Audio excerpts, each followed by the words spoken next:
Alors, est-ce qu'on peut fortement acclamer pour Dieu? J'aimerais que tu acclames Dieu anticipativement. J'aimerais qu'un homme de foi puisse acclamer Dieu anticipativement. J'aimerais qu'un homme de foi, une femme de foi puisse acclamer Dieu anticipativement. Tu ne sais pas pourquoi tu acclames, mais tu es en train d'acclamer. Parce que tu sais que ton Père est celui qui est assis sur le trône. Et il contrôle toutes choses. Est-ce que quelqu'un peut acclamer fortement pour le Seigneur? Non, on n'est pas encore arrivé. Est-ce qu'on peut acclamer fortement le Seigneur?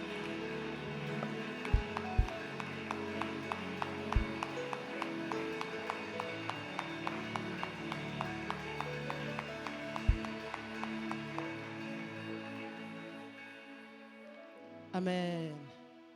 Tu peux prendre place. Salue encore ton voisin de gauche et de droite. Tu vas lui dire bienvenue dans la présence du Seigneur. Amen. Y a-t-il de la joie parmi nous ce soir? Alléluia. Alors, ce soir, nous serons bénis de recevoir une servante de Dieu, une dame de la maison. Nous autres, on l'aime l'appeler, c'est notre maman. C'est elle qui nous nourrit pendant les retraites. Donc, si tu es en retraite chez nous, c'est l'œuvre d'une personne. Amen. Alléluia. Alors, je ne suis vraiment pas digne de la présenter. Alors, très rapidement, je vais inviter la servante de Dieu, Gloria Yumba, qui va s'avancer. Alors qu'elle est en train de s'avancer, est-ce qu'on peut justement acclamer fortement le Seigneur pour sa vie alors qu'elle est en train de s'avancer? Pour intimider, est-ce qu'on peut mettre l'ensemble de Baboko alors qu'elle est en train d'avancer?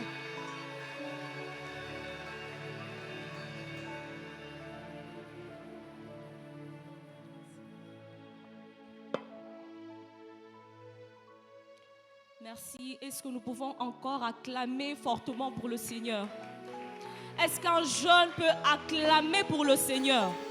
Je ne te demande pas d'acclamer pour moi, mais je te demande d'acclamer le roi de rois. Est-ce qu'un jeune peut pousser des cris de joie? Est-ce qu'un jeune peut pousser des cris de joie? Est-ce qu'un jeune peut acclamer le Tout-Puissant? Est-ce que tu peux encore bien le faire? Est-ce que tu peux encore bien acclamer Dieu? Est-ce que tu peux encore bien acclamer Dieu?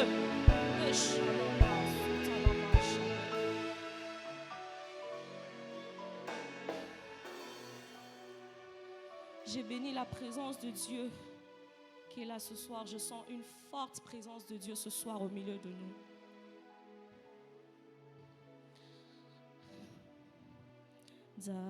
Zambabika moi. Est-ce qu'on peut m'aider avec cette chanson-là?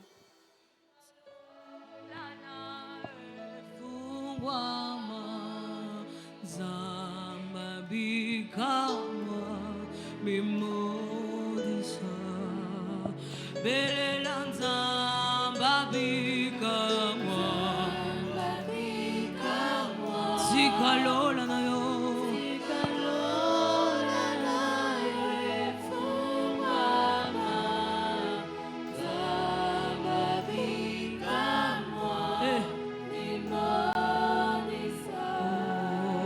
Belanza babika moi.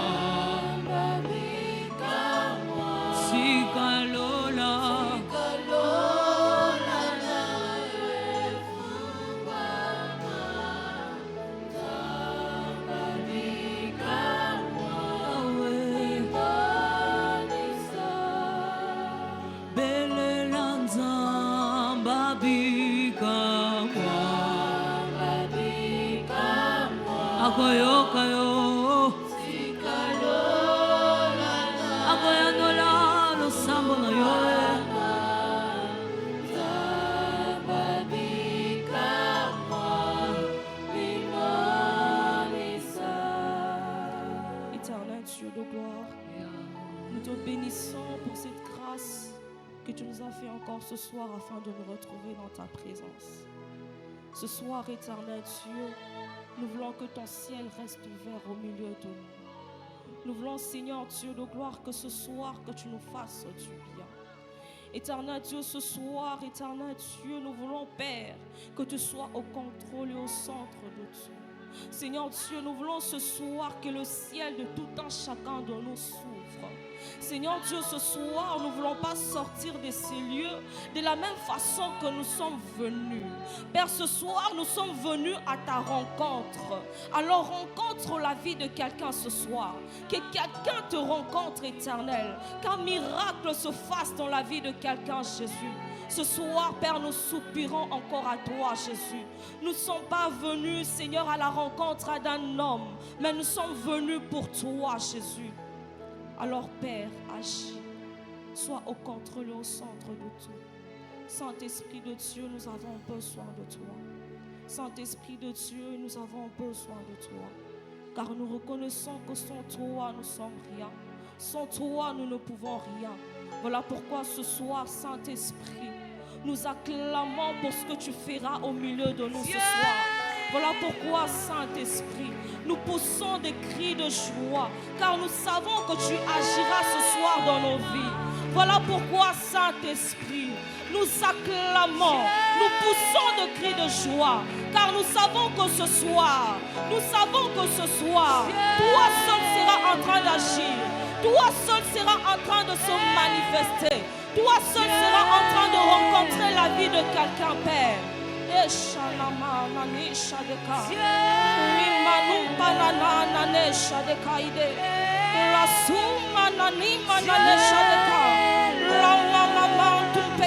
Si tu le oh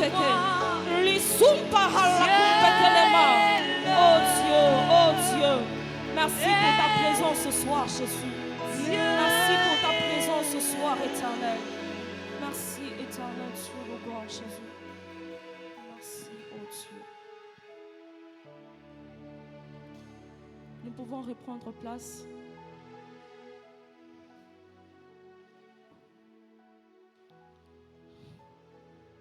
Je remercie fortement le Seigneur pour la grâce qu'il nous fait encore ce soir afin de nous retrouver dans sa présence et d'essayer de parler de sa part. Je dis merci à l'ancien, je dis merci au président ainsi qu'à ses 3 vices. Et je dis merci à toi qui es là ce soir, que le Seigneur nous bénisse abondamment. Le thème que nous allons partager aujourd'hui s'intitule « La prière du Notre Père ». Nous allons lire Matthieu 5 jusqu'à 13. Matthieu chapitre 6, le verset 5 à 13. Je lis au nom de Jésus. « Lorsque tu pries, ne sois pas comme les hypocrites. Ils aiment prier debout dans les synagogues et au coin des rues pour être vus des hommes. Je vous le dis en vérité, ils ont leur récompense. Mais toi, quand tu pries, entre dans ta chambre, ferme ta porte et prie ton Père, qui est là dans le lieu secret, et ton Père qui voit dans le secret te le rendra. En priant, ne multipliez pas des paroles comme les membres des autres peuples. Ils s'imaginent qu'en effet, qu'à force des paroles, ils seront exaucés. Ne les imitez pas, car votre Père sait de quoi vous avez besoin avant même que vous le lui demandiez. Voici donc comment vous devez prier. Notre Père céleste, que la sainteté de ton nom soit respectée, que ton règne vienne, que ta volonté soit faite sur la terre comme au ciel. Donne-nous aujourd'hui notre pain quotidien. Pardonne nos offenses, comme nous pardonnons aussi à ceux qui nous ont offensés. Ne nous soumets pas à la tentation, mais délivre-nous du mal, car c'est à toi qu'appartiennent le règne, la puissance et la gloire. Amen. Voilà ces merveilleux thèmes que nous allons partager ce soir. Avant d'entrer dans le vif sujet, j'aimerais dire à quelqu'un que la prière, c'est une rencontre entre 2 personnes. La prière est une rencontre entre 2 personnes. Lorsque une personne se décide de rencontrer une autre personne. Donc la prière, c'est une rencontre entre 2 personnes. La prière, c'est la rencontre entre le Créateur et sa créature.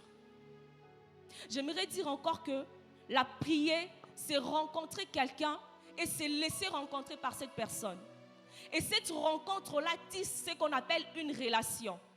Et cette relation-là, on la maintient ou encore se joue parce qu'en fait, cette relation-là ne se joue pas au niveau de l'intelligence, mais cette relation-là se joue au niveau du cœur. Je disais que prier, c'est une rencontre entre deux personnes. Donc prier, c'est rencontrer quelqu'un et se laisser rencontrer par cette personne. Et cette rencontre-là tisse ce qu'on appelle une relation. Et cette relation-là ne se joue pas au niveau de l'intelligence, mais cette relation-là se joue au niveau du cœur. J'aimerais ajouter encore en disant que Dieu ne se raconte pas, mais Dieu se rencontre. Qu'est-ce que je voulais dire par là? C'est comme en ce moment, si je suis en train de parler de Dieu, je pourrais dire des choses sur lui. Je peux dire que Dieu est grand, Dieu est merveilleux, toutes ces choses que je pourrais dire. Je peux l'attribuer tant de choses. Mais toutes ces choses que j'aurai à dire sur Dieu ne seront que des paroles qui sont limitées. Ne seront que des choses qui seront limitées. Pour comprendre et expliquer Dieu, il faudrait qu'il y ait une rencontre. Pour que tu puisses comprendre et que tu puisses expérimenter la présence de Dieu, il faudrait qu'il y ait une rencontre entre toi et cette personne. Mes explications que je pourrais te donner ne resteront que juste des simples mots. Mais pour que tu puisses comprendre les choses peut-être que je dis, il faudrait que personnellement que tu aies une rencontre avec cette personne pour que tu puisses comprendre qui il est réellement.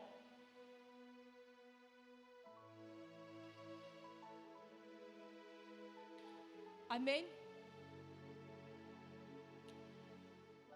J'aimerais dire à quelqu'un ce soir, si tu n'as pas encore rencontré Dieu, ce soir, désire rencontrer Dieu. Il faudrait que ce soir, que tu aies une rencontre avec Dieu. Que tu ne sois pas juste de ces personnes qui viennent, on te parle, on te raconte toujours de Dieu. Mais il faudrait que tu puisses rencontrer Dieu. Ce soir, j'aimerais que quelqu'un rencontre Dieu. À travers tes prières, rencontre Dieu ce soir. J'ai aimé, pendant que j'ai préparé ces moments, pendant que je lisais ma Bible, j'ai remarqué quelque chose. Que dans l'Ancien Testament, nulle part, quelqu'un a appelé Dieu notre Père. Je ne sais pas si je me trompe, peut-être qu'il y a quelqu'un, peut-être qui a lu plus que moi. Il a vu quelque part dans l'Ancien Testament, quelqu'un a appelé Dieu notre Père. Je ne sais pas, président, il y a quelqu'un. Au fait, en lisant, j'ai remarqué que dans l'Ancien Testament, personne n'a appelé Dieu notre Père. Mais dans le Nouveau Testament, Jésus l'a fait. Jésus a appelé Dieu notre Père. Et il dit à ses disciples, quand vous allez prier, comment est-ce que vous allez dire? Il commence par notre Père. Au fait, qu'est-ce que Jésus voulait dire par là? Vous savez, et puis il dit pas seulement notre Père, il dit notre Père qui est aux cieux. Qu'est-ce que Jésus voulait dire à ses disciples? C'est que sur la terre, nous avons aussi des pères. Nous avons des pères terrestres. Et le père terrestre, il peut être bon. Il y a des pères qui sont bons. Mais il y a aussi des pères qui ne sont pas bons. Qui sont peut-être négligents, qui sont peut-être méchants, ou encore d'autres attributs, tout ça. Mais Jésus dit à ses disciples d'appeler Dieu notre Père. Il dit de commencer par notre Père qui est aux cieux. Jésus voulait tout simplement nous dire que c'est vrai que le Père de la terre peut peut-être nous maltraiter et cela peut créer peut-être en nous quelque chose de négatif. Par exemple, moi, quand j'étais toute petite, j'ai détesté les pères. Je me disais, les pères, non. Déjà, moi, si telle chose m'est arrivée, c'est à cause d'un père. Du coup, ça créait en moi une haine comme ça contre les pères, quelque chose de négatif justement. Mais Christ ayant compris ça, il a compris que sur la terre, nous avons des pères terrestres qui peuvent créer en nous quelque chose de négatif. Alors il dit à ses disciples, notre Père qui est aux cieux. Il voulait juste nous faire comprendre que même si le Père de la terre nous abandonne, même si le Père de la terre nous humilie, même si le Père de la terre nous fait du mal, il y a un Père qui est au ciel qui nous connaît. Il y a un Père qui est au ciel qui nous aime plus que tout. Il y a un Père qui est au ciel qui ne va jamais nous abandonner. J'aimerais dire à quelqu'un ce soir que nous avons un Père responsable qui est Jésus. Nous avons un Père responsable qui sait prendre soin de nous. Qui sait prendre soin de nous.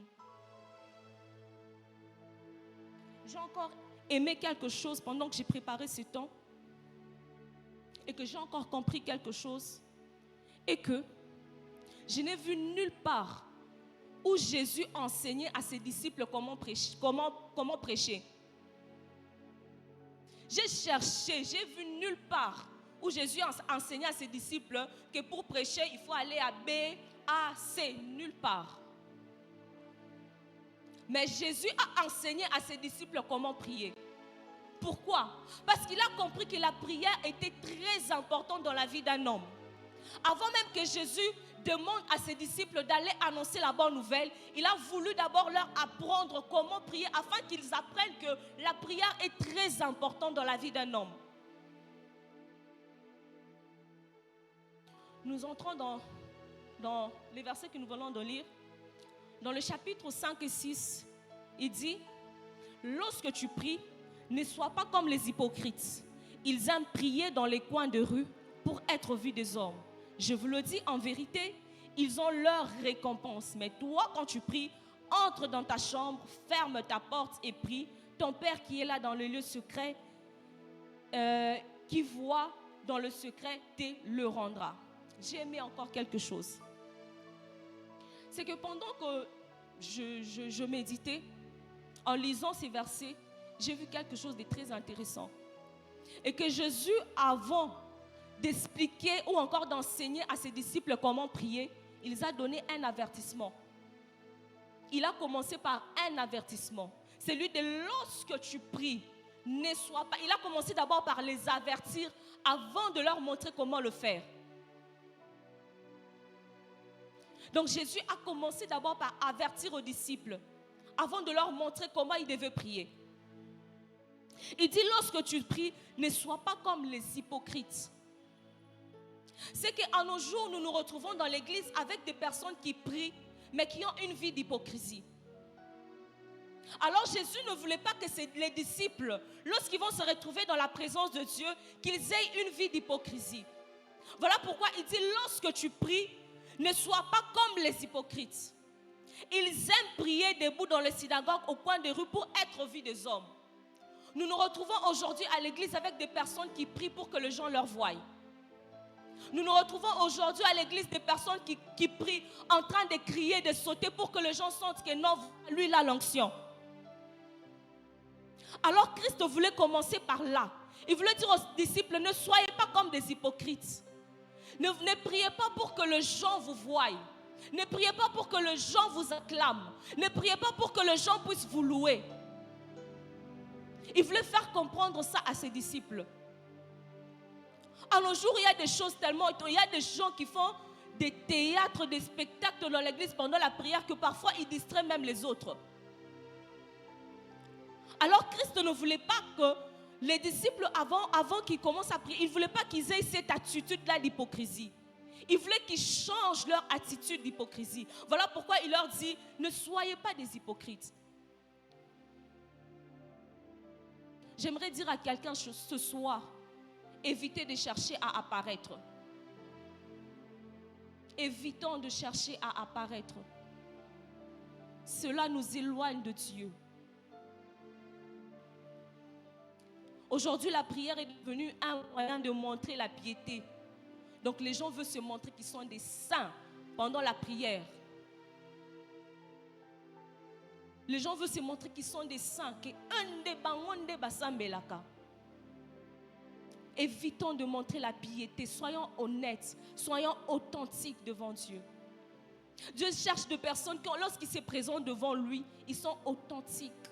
Des personnes qui sont honnêtes. Lorsqu'ils se présentent devant lui, en fait, leur pensée n'est pas du genre de prouver que quelqu'un voie ou quelqu'un puisse sentir. Non. Ils s'approchent de Dieu avec un cœur honnête.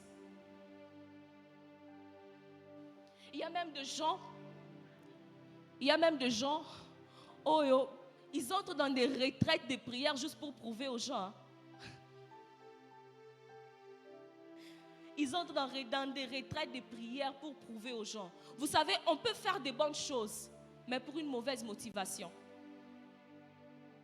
C'est bien, tu entres en prière, 7 jours de jeûne et prière.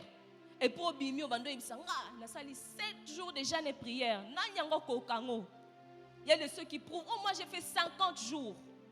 Tu es en compétition avec qui? avec personne. Malheureusement, c'est ce que nous trouvons aujourd'hui dans l'église. Des personnes qui veulent prouver. Des personnes, je ne sais pas s'ils sont en compétition avec qui. Je ne sais pas si ces personnes veulent montrer quoi. Ils font de bonnes choses, mais avec des mauvaises motivations. Quelle est ta motivation lorsque tu te présentes dans la présence de Dieu? Quelle est ta motivation? C'est pour que les gens te louent? C'est pour que les gens t'applaudissent? C'est pour que les gens te disent que non, voilà. Quelle est ta motivation réelle? J'aimerais que ce soir que quelqu'un change sa motivation. Que lorsque tu te présentes à Dieu, que tu n'aies pas une motivation négative derrière. Sinon tu passeras à côté. Et lorsque je continue, dans Matthieu 7 à 8, il dit, en priant, ne multipliez pas des paroles comme les membres des autres peuples. Ils s'imaginent qu'en effet, qu'à force des paroles, ils seront exaucés. Un jour, j'ai lisé un livre de Martin Luther King. Il disait, quand tu parles beaucoup, tu réfléchis moins. Et puis il dit aussi qu'à force de trop parler, il y a certains mots que tu diras que tu ne vas pas considérer. Voilà pourquoi on se retrouve parfois des gens, quand il est en colère, il va dire des choses qui ne se rendent même pas compte de ce qu'il est en train de dire. C'est après qu'il va raisonner, il va se dire, oh, mais j'ai dit des mauvaises choses. Et du coup, tu te rends compte que la personne à qui tu disais ça était blessée. Pourquoi? Parce que tu as tellement parlé, à force de dire des mots, de trop parler, tu risques même de dire des choses que tu ne considères pas.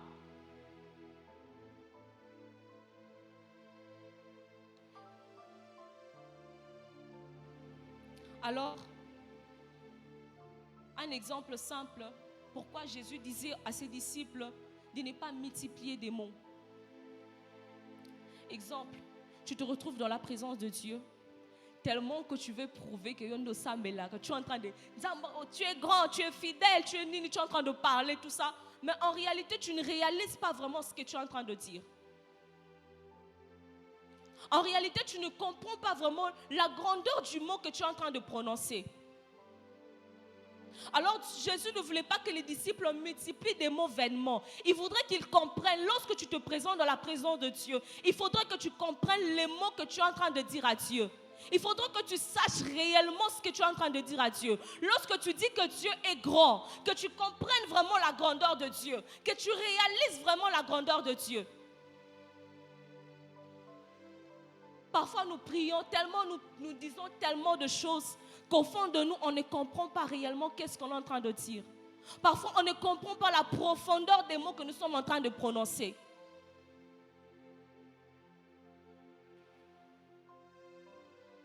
D'ailleurs, dans Ecclésiaste 5, la Bible, Dieu a parlé de ça déjà. Dans l'Ancien Testament, il a eu à parler de ça. Nous allons lire Ecclésiaste 5, 1. Dans d'autres versions, c'est le verset 2.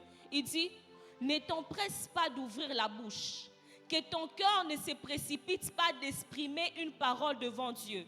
En effet, Dieu est au ciel et toi sur la terre. Que tes paroles soient donc peu nombreuses. Je répète, ne t'empresse pas d'ouvrir la bouche, que ton cœur ne se précipite pas pour exprimer une parole devant Dieu.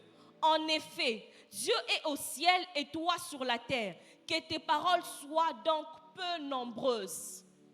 Lorsque tu te présentes devant Dieu, ne te précipite pas d'ouvrir ta bouche pour parler. Dieu nous dit que tes paroles soient peu nombreuses. Quand tu multiplies trop de paroles, tu dis tellement de choses que qu'est-ce que je suis en train de dire? Tu es en train de parler tout ça. Il faudrait que lorsque tu parles à Dieu, que tu réalises vraiment ce que tu es en train de dire. Il faudrait que lorsque tu te présentes à Dieu, lorsque tu dis que Dieu, tu es bon, tu réalises la bonté de Dieu. Lorsque tu dis Dieu est grand, tu entres dans la profondeur de la grandeur de Dieu. Ce soir, j'aimerais dire à quelqu'un, ne te précipite pas. Lorsque tu te présentes devant Dieu, ne te précipite pas de multiplier des paroles vaines. Tu risques de passer à côté. Et dans Matthieu 6, 9, toujours toujours dans Matthieu, nous sommes toujours là dans l'enseignement de Jésus. Dans 6,9, il dit, voici donc comment vous devez prier. Notre Père céleste, que la sainteté de ton nom soit respectée. J'ai beaucoup aimé ça. Lorsque Jésus dit à ses disciples de dire notre Père, lorsqu'il dit à Jésus de dire notre Père qui est au ciel, en fait Jésus est en train d'établir une relation d'intimité et de confiance avec Dieu. Jésus est en train de faire comprendre aux disciples qu'ils devaient établir une relation d'intimité et de confiance envers Dieu. Quand Jésus utilise les métaphores de notre Père qui est aux cieux, il voulait juste faire comprendre à ses disciples que nous avons un Père responsable, comme je venais de le dire. Il voulait faire comprendre à ses disciples qu'il y a quelque chose que j'ai déjà fait au fait. Il voulait faire comprendre à ses disciples que Dieu n'est pas seulement le Tout-Puissant, que Dieu n'est pas seulement le Créateur, mais il est aussi notre Père. Il voulait faire comprendre aux disciples que, à cause de ce que j'ai fait, à cause de ce que je ferai, vous êtes devenus les enfants de Dieu. Vous êtes devenus enfants de Dieu. Christ voulait faire comprendre aux disciples que, à cause de ce que j'ai fait, vous avez été adoptés. Christ voulait faire comprendre aux disciples que, à cause de ce que j'ai fait, vous êtes devenus héritiers. Et vous êtes devenus héritiers de Dieu et co-héritiers de Jésus. Nous pouvons d'ailleurs le lire.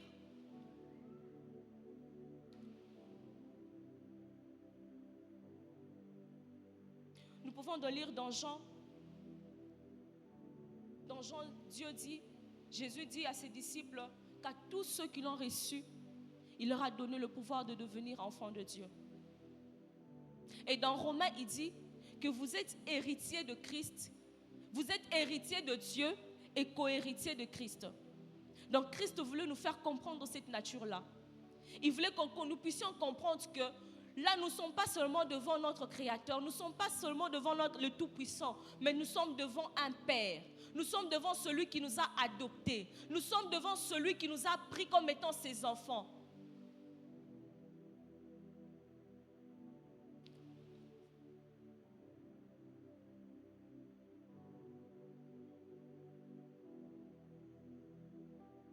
Est-ce que nous sommes là?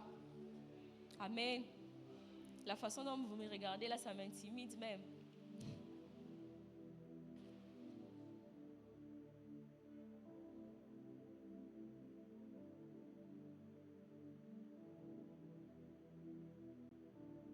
J'aimerais que ce soir que nous puissions réaliser vraiment comment est-ce que nous devons nous tenir au devant de Dieu.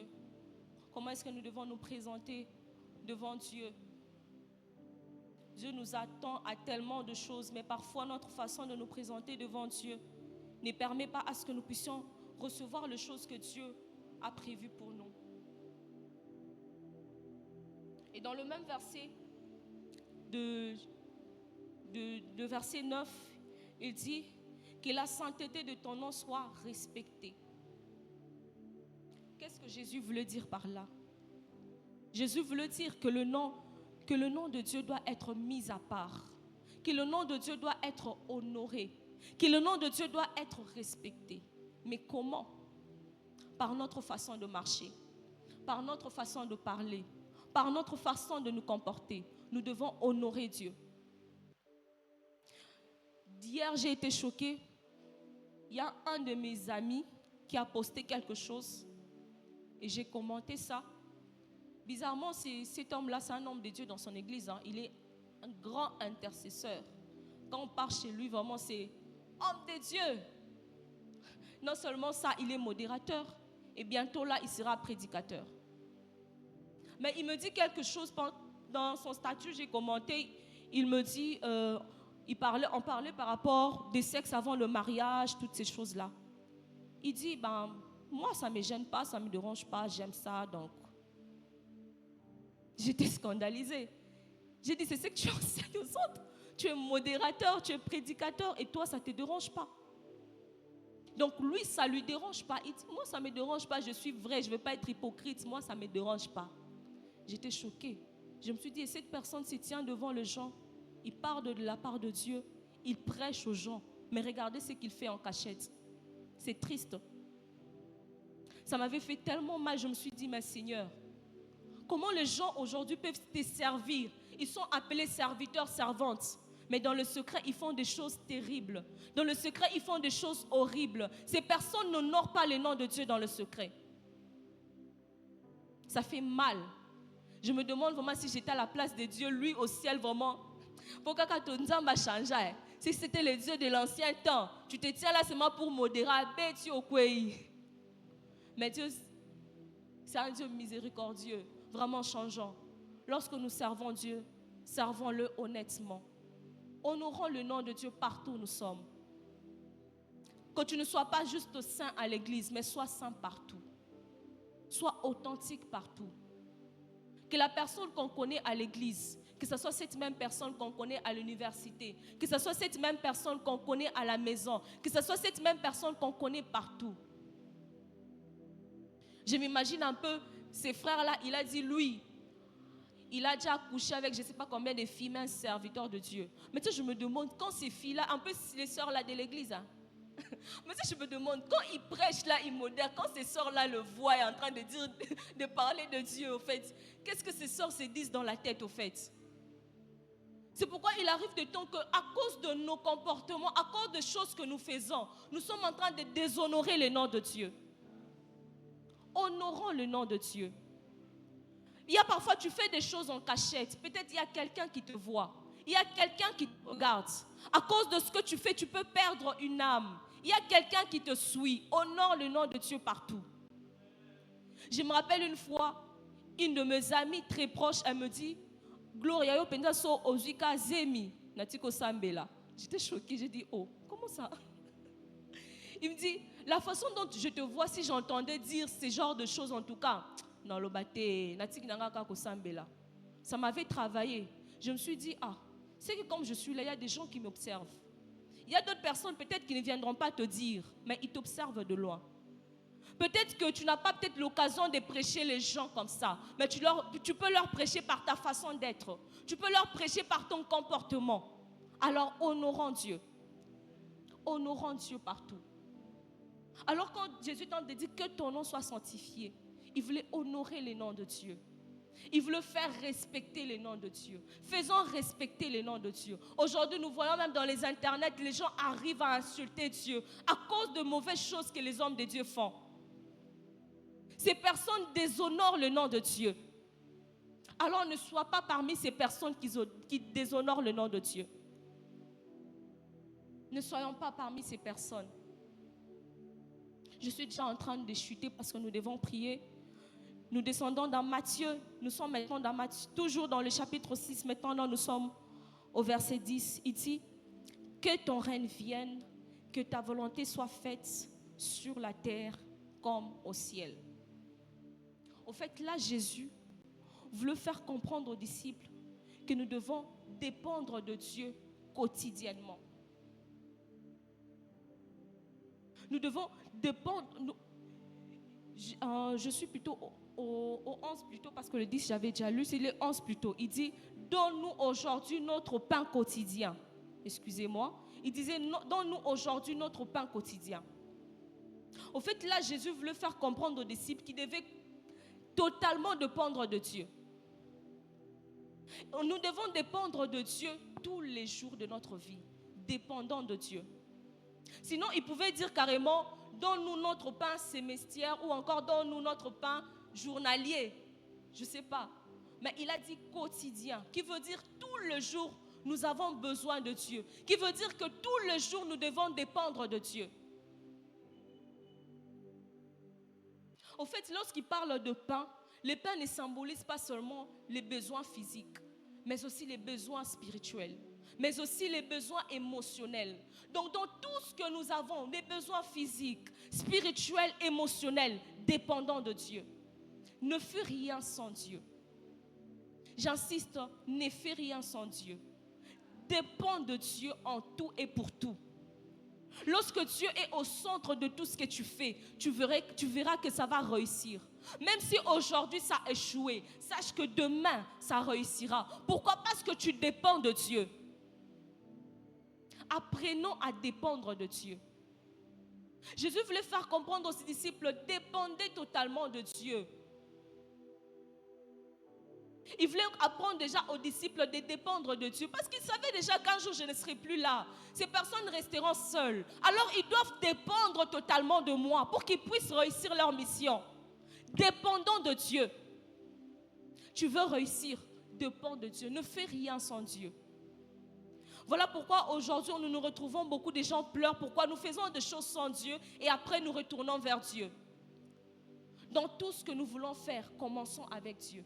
Dépendons de Dieu en tout.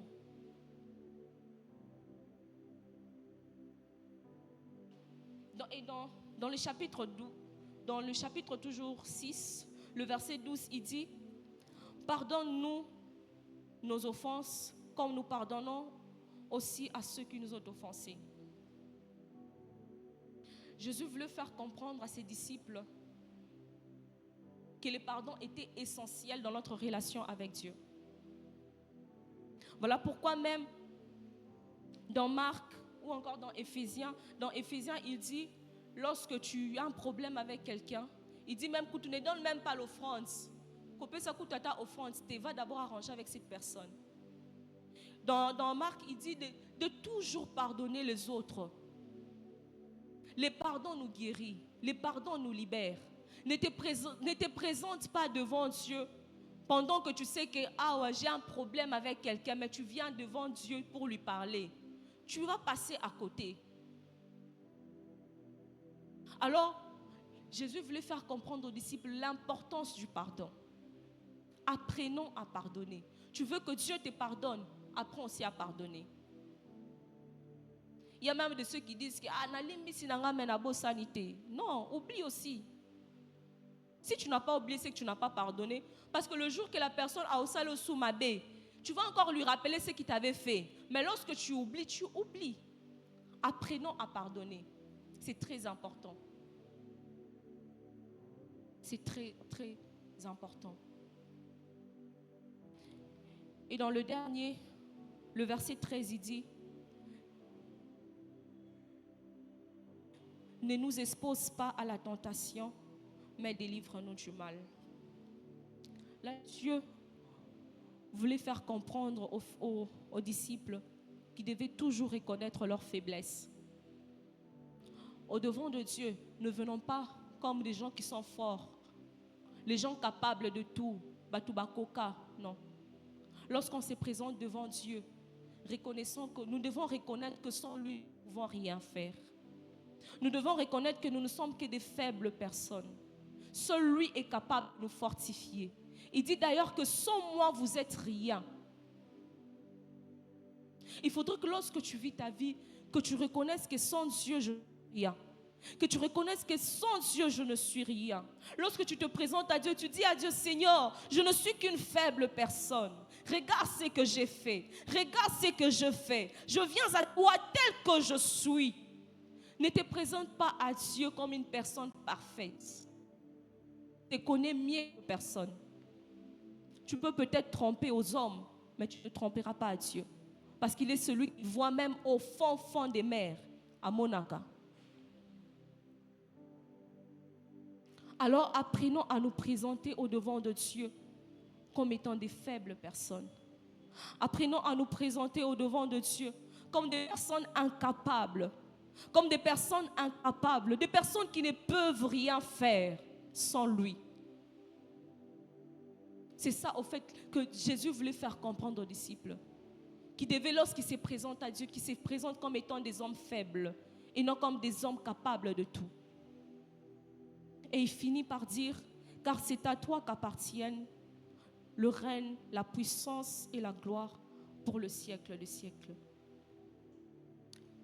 Et là, il termine par une adoration.